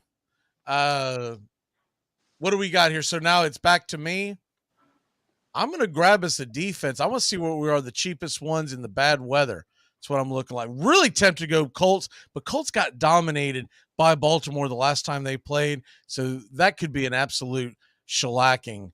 Where we go here. Buffalo is at Washington. Man, that's right in the wind. That is right in the wind. 2,900. Give it to me. I like that one. That's what I picked too. All right, who is it? Is it back to Bobby? I believe so. Bobby, and how much are we? We got 10,600 left for each player. Wide receiver and a flex. Yes. Wide receiver. I'm going to go ahead and grab our flex. It'll leave us right at about 5,200. I'm going to grab Isaiah Pacheco against the Bears. I think the Chiefs are going to thrash the Bears on Sunday. And I think Pacheco is going to be running the ball quite a bit. And he'll probably be catching some passes to the backfield too. I think any Chiefs player, I don't like going to their receivers because their receivers are very inconsistent. Holmes, he finds a target sometime early in the game and goes to them a lot. But when it comes to the running game, I think Pacheco is going to get a lot of touches because they'll be up by so much. So give me him at 54.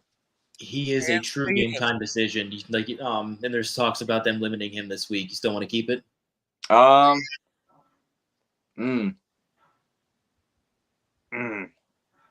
makes it tough. He's also got a hamstring. Yeah, let's. I didn't know he was a game time decision. I thought he'd be healthy. Just in case, since we're doing it on Saturday morning, just in case he gets ruled out at game time, we'll take him off. Let's see what our other options are, though. You trying to stay in that range?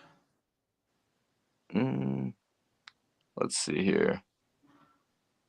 How in the world is Dalvin Cook 5,600, by the way? What? Because his name is Dalvin Cook. I guess. What year is this? 4 carries for 70 yards last game. And they're playing New England. They're playing the Patriots, and they're going to be right in the teeth of the wind. I know this isn't hurricane territory, but I'll go back to someone I was thinking about picking earlier. Give me Zay Flowers in for our last receiver. I'll trust that situation over a game time decision, especially since it's so early. What's his 5,400. 5,400. Same price as Pacheco. All right, Steven, you got last pick. So that gives me 5,200. 52 for the flex. Jerome Ford is staring me in the face, but I feel like that's just going to be a massive trap. Yeah. So in that case, let's go to the other side of that game, where I just saw him. Oh, no, same side, just different position. Give me Elijah Moore at 4,700. He is due for a breakout, and I don't know. Are you sold on the Titans secondary? Yeah, they're going against Titans secondary. That's the good news. The bad news is Deshaun Watson is their quarterback. So he looked absolutely awful the other night. I don't know if he's ever going to get anywhere close back to where that money that they gave him. I don't know if he'll ever live up to anything close to that. Mm-hmm. All right. Something like this. So that gives us 500 to play with if we wanted to switch things around, but we got to run to break. So we'll go ahead and enter it. My biggest concern would be, once again, now Flowers may go off, but if that basically what y'all need to do, if you want to run with our lineup, which is Kirk Cousins, Etienne, Kelly, Addison, Collins, Flower, Hawkinson, Moore, and Bills, check the weather Sunday morning and make sure that there's no wind that's going to affect the Baltimore game. And I still like the Buffalo's defense against Washington, even if I'd probably be a plus. The weather's bad. If the weather is good, I still like Buffalo going into Washington. Yeah. As long as their coaching staff remains the same, in the same pecking order, I like anyone playing Washington's offense. What do you give it? 4 or 5 weeks before Bieniemy's the head coach? It's almost not even fair to Rivera, because I mean, it's not like they've given him any a good hand to work with. They could possibly be the worst 2-0 team in the history of the National Football League. And the Chargers may be the most talented 0-2 team in the National Football. Not best, but talented 0-2 team. You put Ron Rivera out in the Chargers, and I think they're a easy playoff contender minimum. Real quick, we do have to run to break, but Alex is asking, made a wild trade this week. Burrow, Olave, Hopkins, Bijan, Sanders, Fryer. Man, that is just never mind. That's like 55 players involved in that trade. Trading your whole team. No, the trade is Bijan for Etienne and James Cook. I like that. I mean, like you're getting 2 running back, like RB2s with potential for RB1 for just one player. I love that. I saw all that other stuff at the beginning, so that's why I focused in on. But gotcha. So it's Bijan for Etienne and James Cook. Oh, he got Etienne and James Cook for Bijan. Yeah, I mean that's solid. Just because in the world of running backs, it's better to have two than it is. I'm not a James Cook fan. I think he's completely overrated, but even still, Bijan and you get depth with Cook. You know, you can't hate that. Although, man, I'll tell you what, you see Bijan breaking ankles, it'd be hard for me to trade that guy. That dude is badass. All right, let's take a real quick break. We come back. Going to go diving back into the world of college football. If you got any questions, fantasy, college, NFL related, go ahead and fire them into the chat. We'll also put open the phone lines back up when we come back.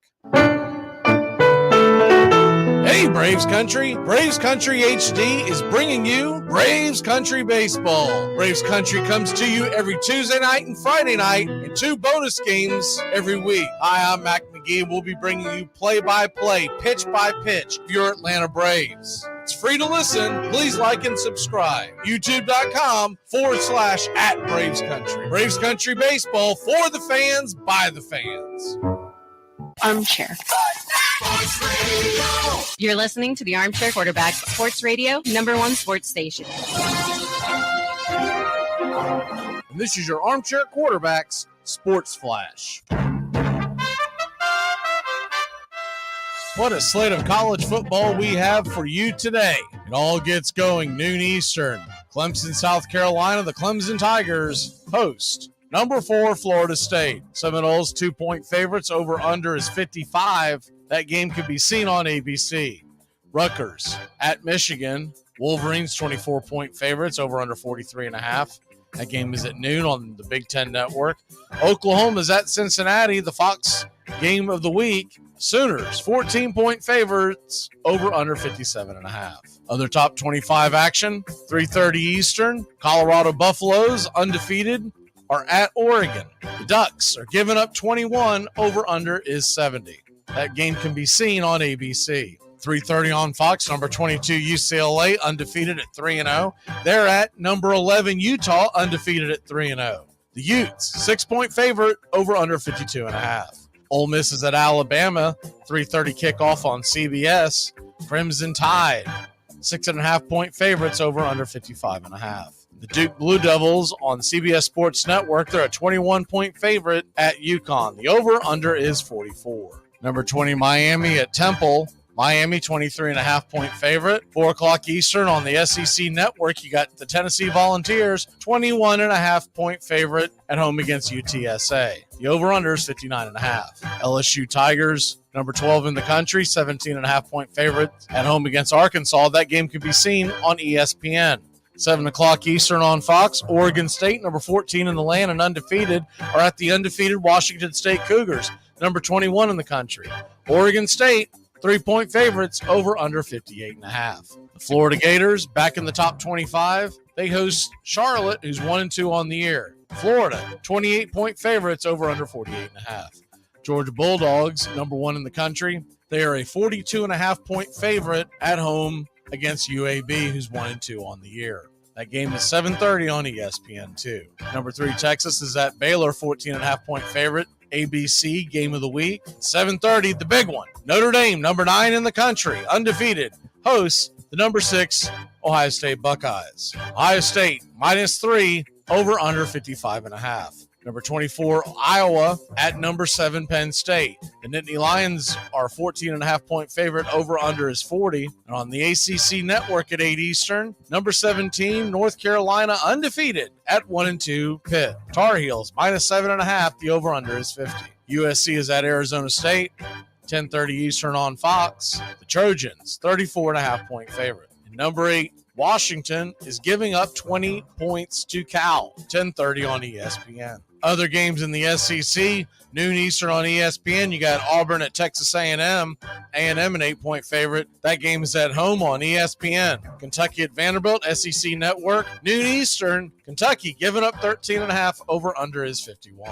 Mississippi State is at South Carolina, 7:30 Eastern on the SEC Network. Gamecocks, 6-point favorite. Over under is 47. The Georgia Tech Yellow Jackets, 1-2, are at undefeated Wake Forest. 6:30 Eastern, Wake -4. The over under is 60. And Maryland is at Michigan State, 3:30 on NBC. Spartans, 7.5-point dogs at home. Over under is 52.5. And that's your Armchair Quarterback Sports Flash. Stay tuned right here on WQEE 99.1 FM, The Key in Newnan, Georgia, simulcasting on YouTube.com at Braves Country. Braves Country today. We're talking Southern sports. We go live to 5 weekdays right here on WQEE. Braves Country today, Southern sports talk with the voice of Braves Country baseball, Mac Magee. Joined every day from sports analysts from all over Braves Country, talking college football, the NFL, Major League Baseball, and what's trending in the world of sports. Braves Country today. We go live to 5 weekdays right here on WQEE.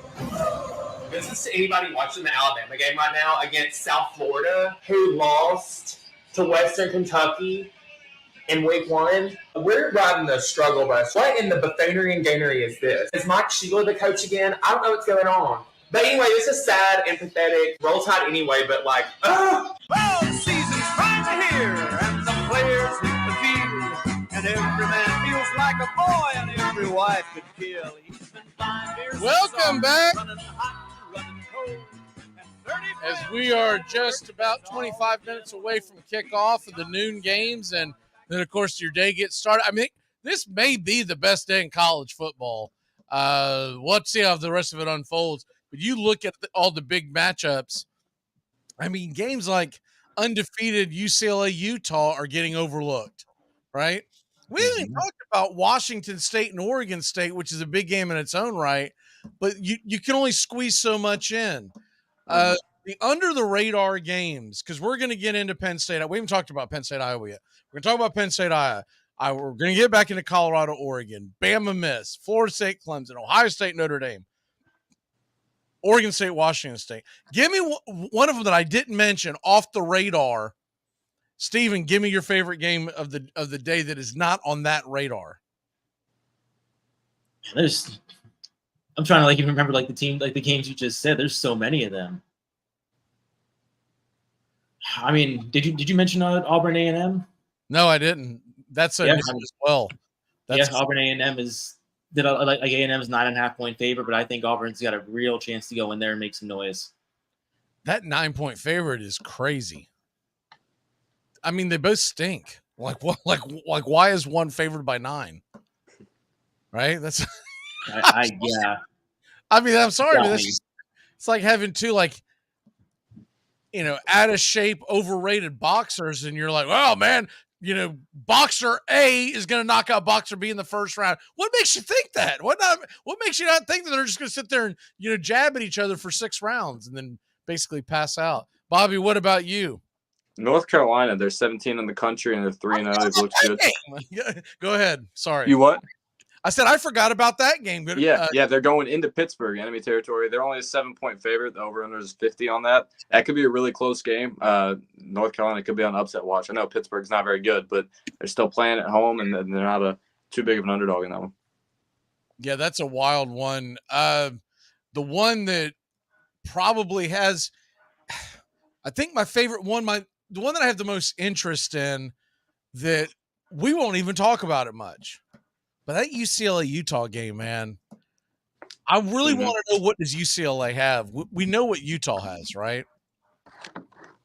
I want to see, can UCLA go into Salt Lake City and handle the Utah front? Because Florida, who basically handed Tennessee their lunch, they got dominated by Utah. Can Utah hang? Can UCLA hang? And if so, man, everyone's patting Coach Prime on the back, but everyone's forgetting about UCLA. Look out. Mm-hmm. All right, let's go ahead and dive into the Rising's not back yet. I'm sorry, do what? Especially with Cam Rising not even back for Utah yet. Mm-hmm. I mean, what is going on with that? They were saying game time decision in the Florida game on August 31st, and he's still not back. Mm-hmm. It's odd. All right, let's go ahead and dive into one we haven't gotten really into yet. We're going to pull it up on the screen. Penn State, Iowa. It is a night game. Strangely enough, it is a CBS night game. Penn State right now 14-point favorite. And the over-under in that game is, let me get the updated line for that. Over-under on Penn State. I don't have it. Did they take it off the board? Oh, here it is. Just reappeared. Over-under is 38, but it's a 14-point spread. Yeah. What? Ooh. I like Iowa to cover in that quite a bit. Yeah, I'm on especially with how low that line for the point total is. I mean, if you think Penn State's going to cover, then how in the hell do you give up 14 points? I mean, how do you take the under in that game? Yeah, true. That is a low under. I get it. Iowa plays close to the vest, but because of that, I mean, what are they expecting? Like 27-10? Is that what they're is that what they're telling us? And Iowa's actually put up more points this year. Famously, it was trending. Was it last week where they kind of ran up the score, and it was all had to do with the offensive coordinator's contract. I think Penn State gets that win, but I really don't. 14 seems incredibly high. Mm-hmm. What's crazy right now, the book that I'm looking at, if you take Iowa plus that 14, it's even. So you're not even paying the juice. So they really want you to take that 14, which makes me think it's a trap. But my word, 14 points, 2 undefeated teams. Happy 2 ranked teams. Yeah, good teaser play scenario. I believe it's a whiteout game. Maybe that's playing into the 14 points. I don't know. And I know Iowa. They haven't played anybody good at this point, but they're still running up the score, like you mentioned, on teams. Their offense is capable of putting up points. Now against the Penn State, it's going to be a lot tougher, but it's they have some solid. They put up some points in their last 3 games. Give me a score on that Iowa Penn State game, Bobby. I think this is going to be close. I think this one's going to come down to the wire. It's going to be an ugly Big Ten game. I don't want to pick Iowa. I'll say I was going to mention something, but I'll save it for a little bit later. But I think Penn State's going to get out of there with a close win. Iowa keeps it competitive. I'll say 20-17 Penn State. Wow, 20-17. Yeah. Steven, what say you? I'm going to go 24-13 Penn State. I'm going to take Penn State to win this game. Mainly, I think if it was in Iowa, I might even be thinking upset. But it's in Happy Valley. Give me them to win this game, but they're not going to cover the spread. And if they're going to tell us 38 points are going to be scored, I'll stay in that range. Give me 24-14 Penn State. And I think the Penn State Nittany Lions will keep rolling, but it's going to be an absolute dogfight. Mm-hmm. Next game on the docket. I mean, you got to talk about this game. Colorado, Oregon. Back to it. Bobby, we got your thoughts on it. What was the score on Colorado, Oregon that you had in mind? I think Colorado's going to be able to put some points on the board. It's going to suck without Travis Hunter, but I think I'm going to say 20-41. 20-41 Oregon. Remember, Travis Hunter's not even playing in this game. Yeah, no, that's why I would say that as well. It's going to be tough to put up points without nothing. Steven, what say you? What's your score? Oh yeah, I'm not being as conservative as you, Bobby. I'm going to go 58-26 here. Or no, not 27. Sorry. Crazy high score. I like it. I mean, Oregon has put up 55 and 81 so far at home this year. I'm going to stick with my original score. You know what? I'll give Colorado the benefit of the doubt. I'll give them an extra field goal. 45-17. 45-17. I think Colorado rolls them. They're not going to have Travis Hunter. That's by far their best player. They're going to get dominated on the line of scrimmage, or at least they should. Mm-hmm. I can't imagine Oregon's overlooking this. I think Oregon wants to show America that they are real, right? Yeah. And Colorado's going to get the best punch from an actual heavyweight and not Colorado State or Nebraska rebuild program or TCU that's in absolute shambles after losing everybody to the draft. So honestly, my favorite bet from that game, Bo Nix over 2.5 passing touchdowns. I got it at -150. But I mean, that just seems like a lock. If we're all thinking that Oregon's just going to stop them and want to prove a point, it's going to be Bo Nix throwing for 5 touchdowns. Well, and especially since the over-under is at 70 points and they're a 21-point favorite, that's got to mean by default Oregon's going to be scoring a lot. So I like that a lot. I like that bet. Yeah, I think Oregon is going to score. I just don't think I don't think Colorado's going to score. No. I think there's going to come a point where Oregon's going to take the foot off the pedal and just run out the clock. And so that's why I'm sticking under 50 for Oregon. But they've got the talent to absolutely do it. You know, if this game starts early on and it's back and forth, then I can see Stevens' number hitting. I've been banging the under all week long on this game. Prime has made every game personal so far, and you bet if Oregon gets out to a lead, they're going to make it personal to Prime. I'd say so. Yeah, they tried to make some big thing about something very, very small comment that the Oregon coach said. They're doing this every week, and it's getting to be annoying. It's nauseating. Do you still want to measure head coach, Bobby? I'm going to pump the brakes on that one. Exactly. Week 1 overreaction. I'll admit it. Don't worry, he's going to be in the National Football League moments after his son gets drafted. So what year is Sanders? I think he's eligible for the draft this year. He is. I believe so. I don't think he'll go, but he may. If he goes, Deion's going to be next. Yeah. Well, and Deion doesn't want him to go either. Deion said he's wanting to keep him around in college for another year, which. Oh, I bet he is. I bet he does.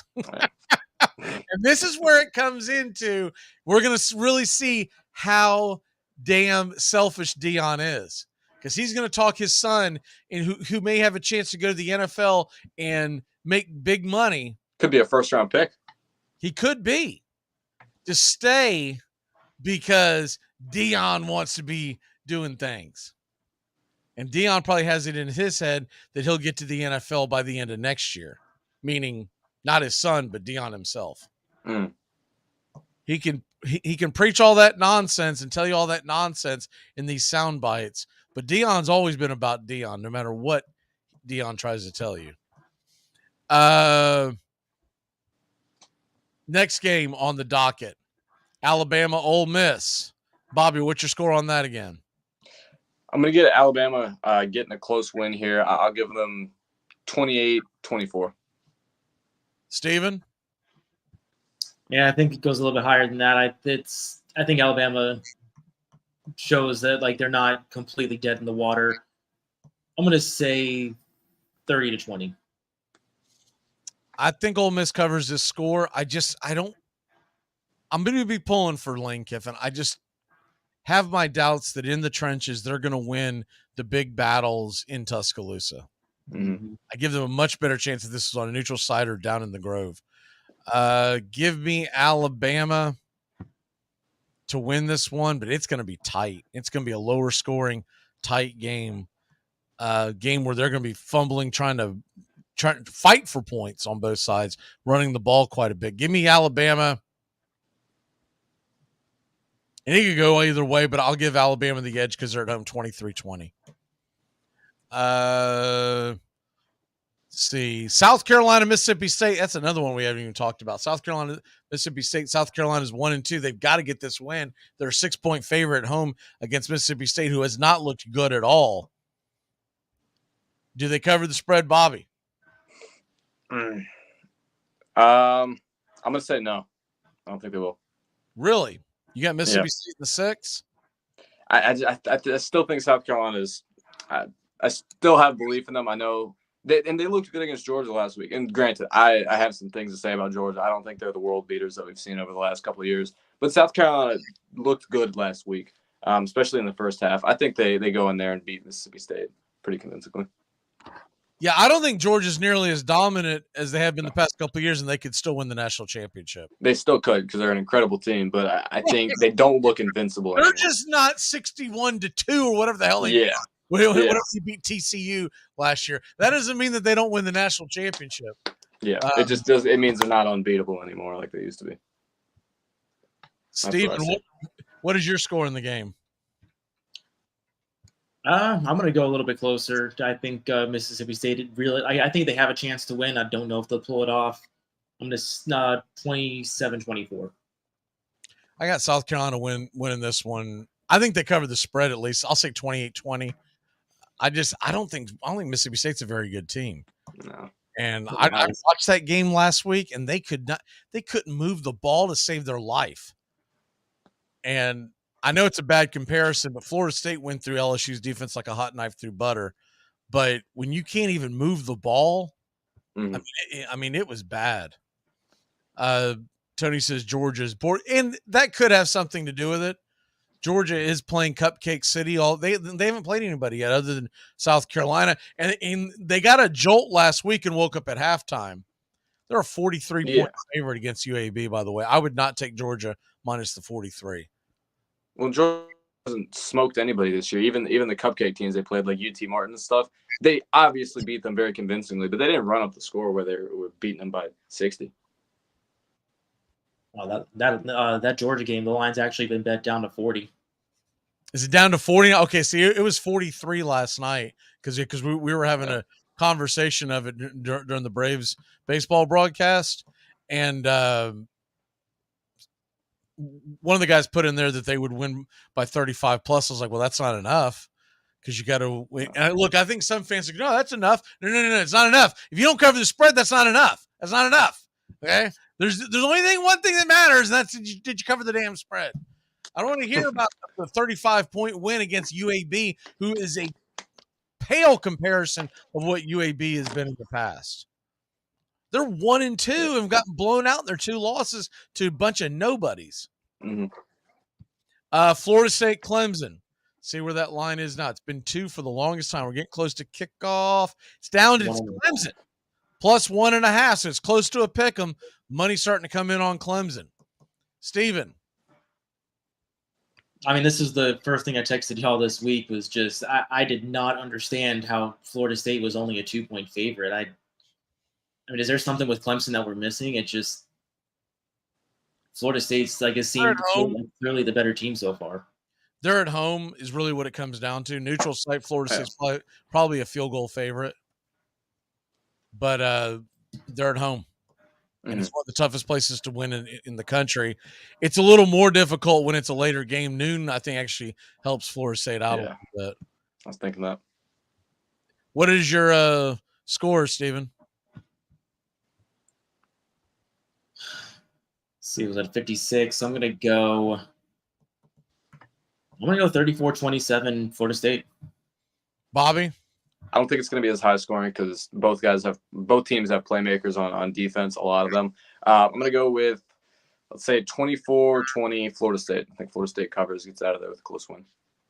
I like 30-20 Florida State. I think they're going to I hope that they're going to play like they did against LSU and less like they did in the fourth quarter against Boston College.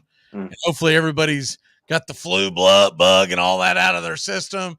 And Jared Verse is ready to rock and roll. Keon Coleman is ready to rock and roll. But they've got to get that running game going back again. They cannot put it all on Jordan Travis because that Clemson defensive line is still real.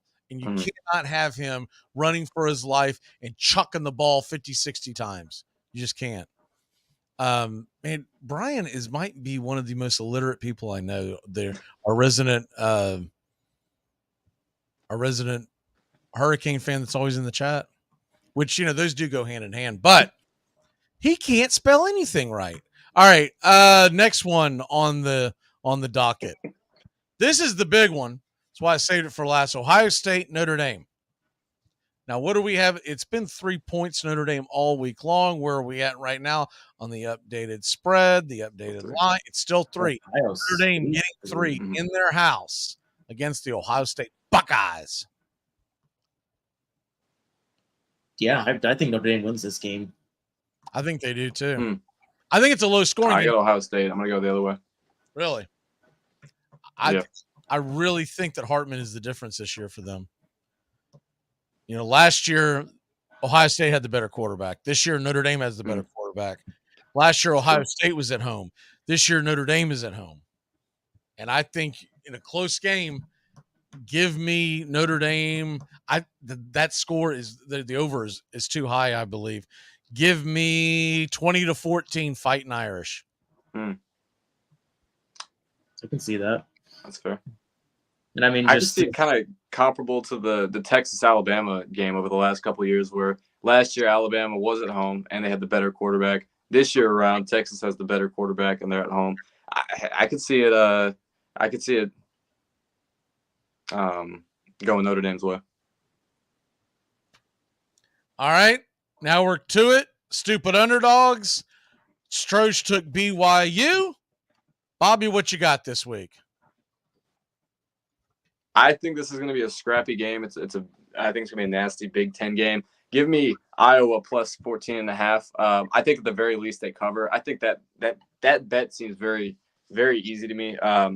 Penn State could blow the doors off them, but I think this is going to be a really close game. And possibly an upset. I think Iowa could go in there, pull off the upset win on the road. Give me Iowa plus 14.5. All right, I am going to go with. Now I'm going back and forth on this a couple of times. You know what? I'm gonna take one off the beaten path a little bit. Give me. Let's see, Steven's got BYU, which I think is a pretty good one right there. By the way, I usually prefer to grab a team that's at home, but I don't think that's in the cards this week. They might as well be because they're not going to get a crowd there. Give me Florida Atlantic plus 16.5 against Illinois. Illinois sucks. That's my take. What's your lock, Steven? Man, I've been going back and forth on this, and I hate to do this with one of my own teams, but it's just I can't pass it up. Dolphins minus 6.5. The biggest thing that really turned it for me is the Broncos are missing Justin Simmons this week, their biggest playmaker on defense, and Frank Clark is out as well. They're missing their two best players on defense. The Dolphins look like a different team this year, and the Broncos look as bad as they did last year. 6.5 just feels like that Buffalo line last week, where they ended up winning by 28 points. Bobby, what is your lock? I said that I think this is going to be a really high-scoring game. I'm standing on my word. Give me Chargers, Vikings over 54. Over 54. Mm-hmm. My lock of the week, I'm going to take a game from today. And, man, I'm telling you, I just think Notre Dame's the better team. Give me Notre Dame plus 3 at home. There's a lot of them that I like, including the under in the Colorado-Oregon game, but I'll go ahead and go with Notre Dame. That way I don't get my lock busted at like 3:30 Eastern. Damn, dude, it's 28-28 at the end of the first quarter. Yeah, it didn't turn out well. So I'm going to take Notre Dame plus 3. I think it's a solid lock. What's your one big thing as we walk it off, Steven? Buckle up, grab some popcorn. The college football landscape is going to be completely blown up after today. Bobby, what is your one big thing? I think the loser of this Vikings-Chargers game, I think either their coach is going to be on the way to being fired, as in Brandon Staley, or the Vikings are going to start looking to move Kirk Cousins and rebuild possibly. I think this game, not for the winner, but for the loser, is going to have big stakes. Now, I do believe if Florida State goes in and takes care of Clemson, we're going to start hearing rumblings from Clemson fans. They're going to freak out, right? But my one big thing, I'm going on the other side of the opposite side of the coast. Oregon is going to absolutely boat race Colorado. They can shut up all that crap, although they won't, because they're going to build up the USC Los Angeles thing on ESPN all next week. But they can shut all that crap up because nobody's going to care. Oregon's going to win big and shut them out. Oh, no, not shut them out, shut them down. They're over under, by the way, for team points. I think it's 24.5 for Colorado. They don't get anywhere near that. Colorado's going to get a butt stomping. All right, guys, great job, and we will see everybody next week on WQEE and our CBS affiliates. Find us on YouTube today, youtube.com/@BravesCountry. And hopefully all your teams win as long as your team isn't Clemson. See ya!